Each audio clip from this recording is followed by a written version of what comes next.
एकलव्य भील कुमार था और उसने विचार किया कि हम भी धनुष विद्या चलाना सीख जाए। तो उस समय धनुषधारियों में श्रेष्ठ थे द्रोणाचार्य थे। तो जितने कौरव पांडव सभी जो है धनुष विद्या सीखने के लिए जाते थे। तो एकलव्य भी गया वहां पर और एकलव्य ने कहा कि गुरुजी हम भी आपसे विद्या सीखना चाहते हैं। लेकिन द्रोणाचार्य केवल राजकुमारों को, क्षत्रिय कुमारों को पढ़ाते थे। तो बोले तुम तो भील कुमार हो, तुमको हम नहीं सिखाएंगे। तो एकलव्य जो जंगल में चला गया और जंगल में जाकर उसने एक मूर्ति बना ली। मूर्ति बना करके द्रोणाचार्य की मूर्ति बना ली मिट्टी की और उनको रोज प्रणाम करते और धनुष विद्या सीखते थे। इस तरह से धनुष विद्या सीखने लगे। एक दिन द्रोणाचार्य अपने शिष्यों के साथ जंगल में घूमने के लिए गए, साथ में कुत्ता भी। तो कुत्ता उस काले रंग के भील कुमार को देख के भौंकने लगा जोर जोर से। तो भील कुमार ने क्या बाणों से उसका मुंह भर दिया, लेकिन खून का एक बूंद नहीं निकला, कोई उसको चोट नहीं लगा, लेकिन मुंह उसका बंद हो गया। द्रोणाचार्य ने बड़ा आश्चर्य किया, ये कैसा धनुषधारी है, एक बूंद खून का नहीं निकला और मुंह भर गया बाणों से। तो पहुंचे उसके पास, बोले तुम कौन हो? बोले मैं भील कुमार एकलव्य हूँ। बोले विद्या तुमने कहाँ सीखी? बोले आपसे ही सीखी, आप हमारे गुरु हैं। बोले मैंने तो नहीं बताया कभी तुमको। बोले ये है ना आपकी देखो मूर्ति है, इनको ही हमने गुरु रूप मान करके सीखा है। अर्जुन को उन्होंने वरदान दिया था, वचन दिया था द्रोणाचार्य ने कि सबसे बड़ा धनुषधारी बनाएगा। अब द्रोणाचार्य ने देखा कि ये तो अर्जुन से भी आगे निकल गया, तो फिर कैसे हो? तो बोले एक काम करो, गुरु दक्षिणा दोगे? बोले हाँ। बोले अपना अंगूठा काट के दे दो। अंगूठा काट के दे दिया उन्होंने, और अंगूठे से ही चलता है धनुष, बिना उसके चलेगा नहीं। तो अंगूठा ले लिया उन्होंने। चलो कोई बात नहीं, धनुष विद्या में तो नहीं आगे बढ़ पाए, लेकिन गुरु भक्ति में उनका नाम आज भी अमर है। तो कहने का अर्थ क्या है? गुरु योग्य हो अथवा न हो, यदि शिष्य की भावना है, श्रद्धा है, तो उनका काम है। इसीलिए गुरु में दोष दृष्टि नहीं करना चाहिए कभी भी। जहां आपने गुरु बना लिया जिसको, उसमें भले अवगुण हो, दोष हो, उनके दोषों की तरफ ध्यान दें। क्योंकि गुरु के रूप में, गुरु को शरीर नहीं है, गुरु के रूप में अंदर भगवान बैठे हुए, वो काम करते हैं। इसलिए गुरु में दोष नहीं देखना चाहिए कभी भी। जो मान के चलो आपको दोष दिखाई दे रहा तो वहां मत जाओ, लेकिन उन्होंने जो मंत्र दिया है उसका जप करें और उनमें भाव करें। वो समझे गुरु जी भगवान ने लीला करा। जैसे हमारे कन्हैया माखन चोरी करते हैं, गोपियों को वस्त्र भी चुरा लेते हैं, तो क्या दोष है उसमें? दोष नहीं है, वो तो लीला है। ऐसे गुरुदेव भगवान भी लीला करते हैं। ऐसा भाव करने से उनमें दोष नहीं होता है, दोष दृष्टि नहीं होती है। गुरु में जो दोष दृष्टि करते हैं, भगवान में जो दोष दृष्टि करते हैं, उनको नरक जाना पड़ता है। इसलिए उनमें दोष दृष्टि नहीं करना चाहिए। एक जो है राजकुमारी थी, उसका नाम था बैराग्यवती। वो भजन करती थी, बैराग्य से रहती थी। तो राजा ने उनके लिए अलग से महल बनवा दिया, उसमें अपना ठाकुर जी की मूर्ति विराजमान कर दी, उसमें अपना भजन कीर्तन किया। तो लेकिन गुरु नहीं बनाया था। वो पढ़ती थी कि बिन गुरु भवन तरह न कोई, जो बिरंच शंकर सर। एक चोर देवता घूम रहे थे अगल बगल, उसने कहा इसको गुरु नहीं है, और यदि इसके गहने अपने हाथ में आ जाए तो बड़ा आनंद आ जाए। गहना जेवर पानी हुई थी राजकुमारी, तो इसने साधु का वेश बना लिया, नकली साधु, दाढ़ी वाड़ी लगा के तिलक चंदन कर लिया और पहुंच गए। सीताराम महाराज जी, सीताराम विराज, बैठ गए। बोले बेटी प्यास लग रही है। बोले महाराज जी पानी पियो। साधु ने कहा कि आपने जो है, साधु के अंदर जो चोर थे, चोर वेशधारी, साधु ने कहा कि तुमने गुरु बनाया? बोले महाराज गुरु तो नहीं बनाया। देखो तुमने गुरु नहीं बनाया, तुम्हारे हाथ का छुआ हुआ पानी नहीं पिएंगे। बोले महाराज एक काम करो, आप ही आगे, भगवान ने भेज दिया आपको, आप ही हमारे गुरुजी बन जाओ। बोले ठीक है। बोले देखो ऐसे नहीं, एकांत जंगल में चलेंगे, वहां मंत्र देंगे। ठीक है महाराज। देखो उनको विश्वास से काम होता है, जहां विश्वास होता है वहां पर भगवान करते हैं उसकी पूर्ति जो है। जंगल में ले गए, बोले सारे गाने उतार दो, उतार दिया और एक पेड़ में बांध दिया और बोले देखो मैं आकर के खोलूंगा, जब तक किसी से नहीं खुलवा। और सारे गहना जेवर लेके चोर देवता वहां चले, तो उसी के लिए थे। अब यहाँ पर राजा आए, देखा राजकुमारी नहीं महल में, तो बोले कहाँ गए? सब सैनिक भेजे चारों तरफ, तो देखा जंगल में बंधी पड़ी, सैनिक लोग छुड़ाने लगे। बोले नहीं नहीं छुड़ाऊंगा। तो राजा स्वयं गए। राजा ने कहा बेटी यहाँ कैसे? बोले इस तरह से गुरु जी बांध गए। बोले मैं खोल, बोले नहीं पिताजी क्षमा करें, आप नहीं खोलेंगे। तो 3 दिन और 3 रात भूखी प्यासी उसी में बंधी रही। अब उसकी निष्ठा देख करके, भक्ति देख करके भगवान का आसन टूट गया। देखो सच्ची निष्ठा भक्ति हो तो भगवान, यदि मन में थोड़ा भी इधर उधर है तब तक भगवान नहीं मिलेंगे, भगवान नहीं आएंगे आपकी सहायता करने के लिए। जब पूरा रूप से आप भगवान के ऊपर विश्वास करोगे, भरोसा करोगे, तब भगवान आएंगे। कथा आप लोग जानते ही हैं, द्रौपदी ने पहले पतियों की ओर देखा, और भी भीष्म पितामह, द्रोणाचार्य, कृपाचार्य, बड़े बड़े महारथी बैठे थे सभा में, सबकी ओर देखा, लेकिन किसी ने सहायता नहीं की। तो द्रौपदी ने कहा मैं भी तो वीर हूँ, छत्रानी हूँ, अग्नि में से प्रकट हुई। उसने दोनों हाथ से अपने वस्त्र पकड़ लिए। भगवान भोजन कर रहे थे द्वारकापुरी में, महारानी रुक्मिणी के महल में, लेकिन ग्रास मुख में नहीं ले रहे भगवान, और बड़े दुखी है, आंख से अश्रु बह रहा है भगवान। तो रुक्मिणी महारानी ने पूछा प्रभु आप क्यों दुखी हैं, क्या कष्ट है आपका? बोले मेरे भक्त को बड़ा भारी दुख है, द्रौपदी का चीरहरण हो रहा है। बोले प्रभु तो आप यहाँ क्यों बैठे हैं, अपनी बहन का लज्जा बचाओ जाकर। बोले कैसे बचे? बोले क्यों? बोले द्रौपदी को अपने बल का सहारा है, और जब तक अपने बल का सहारा जिनको रहता है तब तक मैं नहीं जाता। दुशासन को 10,000 हाथी का बल, बेचारी अबला स्त्री कहां तक चले, बल खींचने लगा जोर जोर से, वो बल भी नहीं हुआ काम।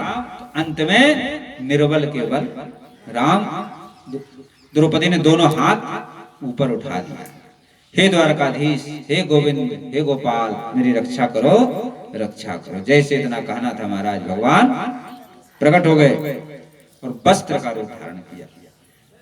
दुशासन खिंचते खिंचते खिंचते खिंचते पहाड़, वस्त्रों का पहाड़ का ढेर लग गया, लेकिन द्रौपदी का वस्त्र शरीर से बिल्कुल नहीं हटा। तो भगवान कब रक्षा करेंगे आपकी, कब आपके पास आएंगे बुलाने से? जब आप 100%, यदि 1% भी कमी है तब तक भगवान नहीं आने वाले। भगवान को तो 100% चाहिए महाराज, पूरा फुल, जब काम बनेगा। तो भगवान में पूरा विश्वास हो, निष्ठा हो, भक्ति हो, तब भगवान आते हैं। लोग कहते हैं कि भगवान आते नहीं, तो प्रहलाद जैसा भक्ति हो, मीरा जैसी भक्ति हो, तब भगवान आते हैं। लोग बुला तो रहे हैं लेकिन वैसी भक्ति नहीं है। थोड़ा सा घर के किसी ने कह दिया आज नहीं जाना है सत्संग में, पिटाई होगी, महाराज रुक गए। मीरा ने क्या किया, सबने बदनाम करने की कोशिश किया, बोले कि ये तो कुलनासी है। लोग कहे मेरा हो गई बावरी, सास कहे कुलनासी। विष का प्याला राणा ने भेजा, पीकर मीरा हंसी, पग घुंघरू बांध मीरा नाची। लोग कहते इसने तो कुल का नाश कर दिया, साधुओं के बीच बैठती है, नाचती है, गाती है, हरि कीर्तन करती है, इसने नाक कटा दिया। अनेक तरह की उनको जो है ताड़ना देने का प्रयास किया, गाली देते थे जो राणा विक्रम था, मारने का प्रयास किया, विष दिया, सांप भिजवा दिया, अनेक तरह से। लेकिन मीराबाई भक्ति के बल पे डटी रही, तो मीराबाई अमर हो गई, उसका कुछ नहीं बिगड़ा, भगवान ने उनके साथ था। प्रहलाद को हिरण्यकशिपु ने कितना कष्ट दिया, आप लोगों ने कल ही सुना था कथा। लेकिन भगवान ने उनकी रक्षा किया। कहने का अर्थ क्या है कि भगवान को किसी भी प्रकार से जीव पुकारे सच्चे मन से तो भगवान हमेशा उनका साथ देते हैं। जब तक अपने मन में कमी है, कच्चाई है, तभी तक भगवान नहीं आते। इसलिए भगवान को सच्चे मन से आप पुकारेंगे तो आपका कोई भी दुख कष्ट आदि व्याधि क्लेश कुछ भी नहीं है। अरे भगवान कैसे हैं? लंगड़े को पहाड़ पे चढ़ा दें, अंधे को आंख दे दें, बहरे को सुनने लग जाएं, सर्वशक्तिमान है भगवान। तो उनसे क्या नहीं, क्या असंभव है? असंभव भी संभव हो जाता है। लेकिन कमी कहाँ है?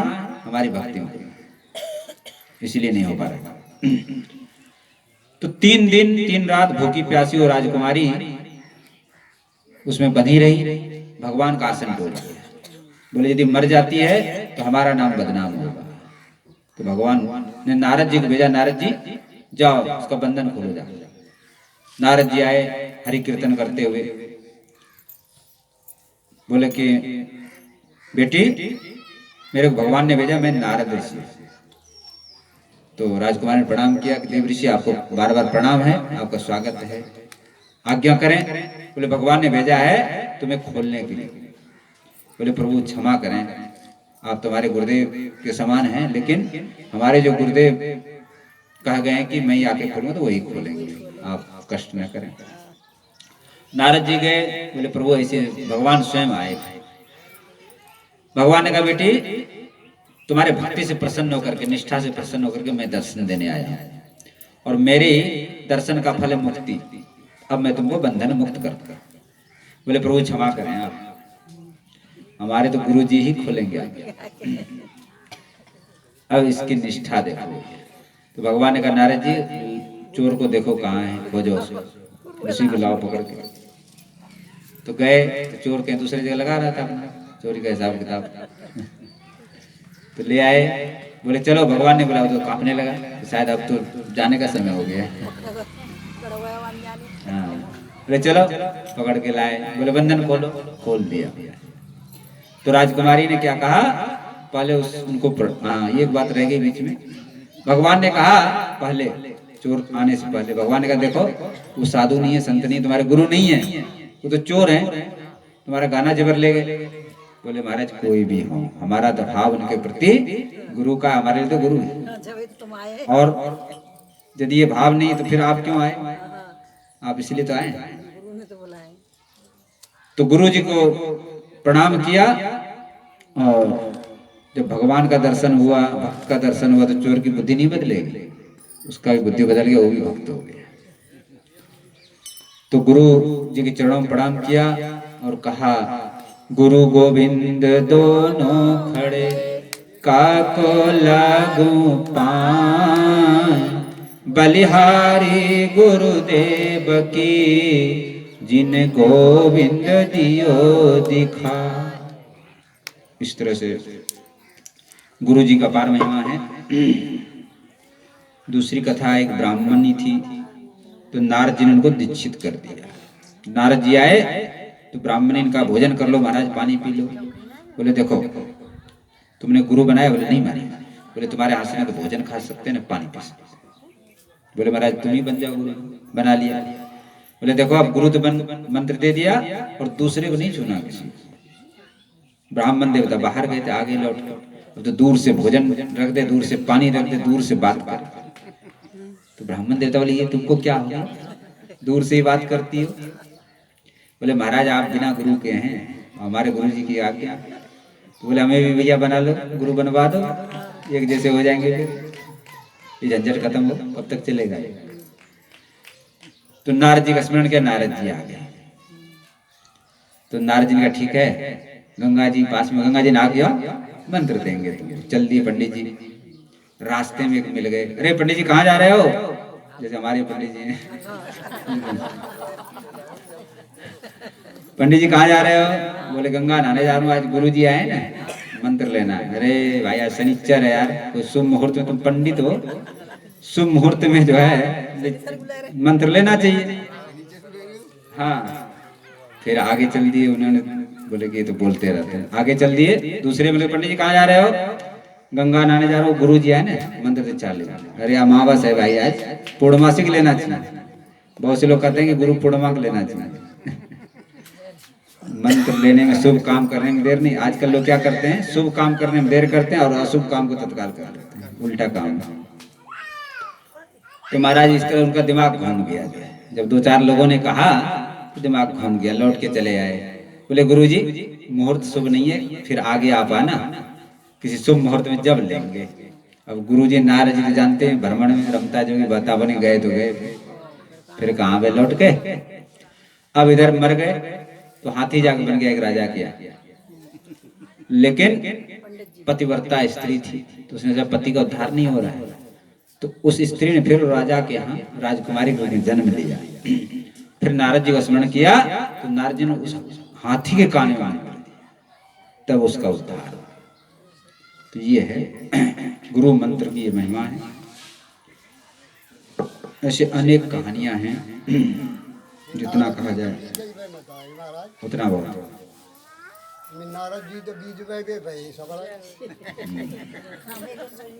नारद जी भगवान के परम भक्त हैं, जीवों के कल्याण के लिए भ्रमण करते हैं और वो लीला है उनकी। महापुरुष हैं, वो लीला करके दिखाते हैं।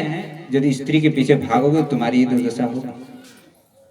जो संत महात्मा होते हैं यदि कुछ कार्य करते हैं तो लीला है उनकी, दुनिया वालों को दिखाते हैं कि यदि तुम ऐसा करोगे, हमने ऐसा किया तो हमारी ये दुर्दशा हुई, यदि तुम ऐसा करोगे तुम्हारी भी दुर्दशा। उनको दोष नहीं लगता है। समर्थ कौन है दोष गुसाई, रवि पावक सुरसरी की। तो महापुरुषों संतों की लीला होती है, उसमें दोष दर्शन नहीं करना चाहिए कभी।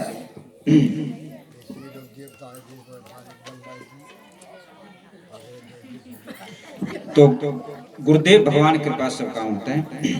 आते न वह भगवान जो गुरुदेव के आकार में, आते न वह भगवान जो गुरुदेव के आकार में, रहता अंधेरा ही अंधेरा मोह का संसार में, रहता अंधेरा ही अंधेरा मोह का संसार। गुरुदेव के चरणार विंदों की शरण जब तक नहीं, गुरुदेव के चरणार विंदों की शरण जब तक नहीं, दिन जिंदगी के इस तरह कितने गए बेकार में, दिन जिंदगी के इस तरह कितने गए बेकार में। आते न वह भगवान जो गुरुदेव के आकार में, रहता अंधेरा ही अंधेरा मोह का संसार। जब तक गुरु मंत्र दीक्षा नहीं लिया जाता तब तक जन्म नहीं होता है जी। गुरु मंत्र दीक्षा लेने के बाद ही जन्म होता है। जो भगवान सत्कर्म करने के लिए गुरु दीक्षा मंत्र लेने के बाद ही दूसरा जन्म माना जाता है। एक चोर था महाराज, चोरी करता था, राजमहल में चोरी कर लिया उसने। सैनिक उसके पीछे पड़ गए तो भागता भागता, और उसकी माँ ने कहा था कि बेटा कभी सत्संग कथा मत बैठना भूल करके भी, तो उसको याद था। लेकिन अब तो जान पे आफत आ गई, सैनिक लोग घूम रहे हैं पकड़ने के लिए, ऐसी सत्संग हो रहा था, बड़ी भीड़ भाड़ थी, उसी में जाके बैठ गए। सैनिक लोगों ने अब देखा इतना बड़ा भीड़ है, इसमें कहाँ देखेंगे। सैनिक लोग चले गए। संत जी प्रवचन कर रहे थे कि भैया पाप कर्म करने का फल नरक मिलता है, इसलिए पाप कर्म नहीं करना चाहिए। चोरी डकैती ये सब जो दूसरों को दुख देना कष्ट देना ये अपराध है, पाप है, इसे छोड़ना चाहिए और भक्ति भजन करना चाहिए और गुरु मंत्र दीक्षा लेना चाहिए। गुरु मंत्र दीक्षा लेने से दूसरा जन्म हो जाता है, उसके पहले जन्म के जो भी पाप है नष्ट हो जाते हैं। और मंत्र दीक्षा लेने के बाद फिर पाप ना करे और भगवान का भजन करे तो साधु बन जाते हैं। सब लोग कथा समापन हो गया, आरती हो गई, सब लोग चले गए। चोर के मन में वो सारी बात बैठ गई। देखो पता नहीं चलता किस क्षण किसका कल्याण हो जाए, इसलिए सत्संग की बड़ी महिमा है। सत्संग में सभी को जाना चाहिए, कितना भी पतित हो, निकृष्ट जीव हो, यदि वो सत्संग करने लग जाए तो उसका उद्धार हो जाता है। तो चोर के मन में ज्ञान उत्पन्न हो गया, उसने जाके संत जी चरण पकड़ लिए, महाराज हमने जीवन भर अपराध किया, पाप किया, दूसरों को कष्ट दिया, चोरी करी, डकैती करी, लेकिन आज से मैं इस कर्म को छोड़ दूंगा, आप अपने शरण में ले लें, हमें अपना शिष्य बना लें। तो महात्मा जी बोले ठीक है। महात्मा जी उनको कंठी मंत्र दीक्षा दे दी और साधु का वेश दे दिया, वहीं भजन करने लगे। घूमते घूमते सैनिक लोग पहुंच गए, पकड़ लिया उसको, बोले चोर है, राजा के पास ले गए। चोर ने कहा मैंने चोरी नहीं किया इस जन्म में। सैनिकों ने कहा हमारा चोर ही है। राजा बड़े अचंभे में पड़ गए, ये तो कह रहा है कि चोरी नहीं किया, और ये करें चोरी किया, तो परीक्षा लेना चाहिए। एक लोहे का गेंद था, गोला, उसको अग्नि में तपा दिया गया, अग्नि में तपा करके लाल कर दिया, बोले इसके हाथ पे रख दो, यदि हाथ जल गया तो समझो कि चोर है, और हाथ नहीं जला तो समझो सही बोल। तो लोहे का गोला हाथ पे रखा, हाथ नहीं जला। तो राजा ने कहा सिपाही लोग झूठ बोलते हैं, इनको जेल में डाल। तब चोर ने कहा महाराज सिपाहियों का दोष नहीं है। फिर बोले पहले जन्म में हमने पाप किया था। पहले जन्म में कैसे किया पाप? बोले हमने गुरु मंत्र दीक्षा ले लिया, अब हमारा दूसरा जन्म हो गया है, इस जन्म में मैंने पाप नहीं किया। तो राजा भी बड़े प्रभावित हुए और राजा ने भी उनसे दीक्षा मंत्र। बोलो गुरुदेव भगवान की।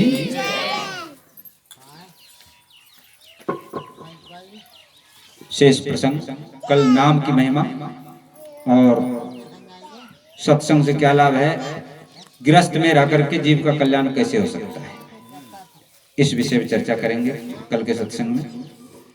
कल आप लोग समय से आइए, और जो इतने दिनों में कही है वो सबका सार आप लोगों को बताएंगे। जो 12 दिनों के सत्संग में बताया आप लोगों को, उन सबका सारांश कल बताएंगे। आप लोग समझ पधारेंगे। एक भगवान का कीर्तन भजन गा के उसको बता देते।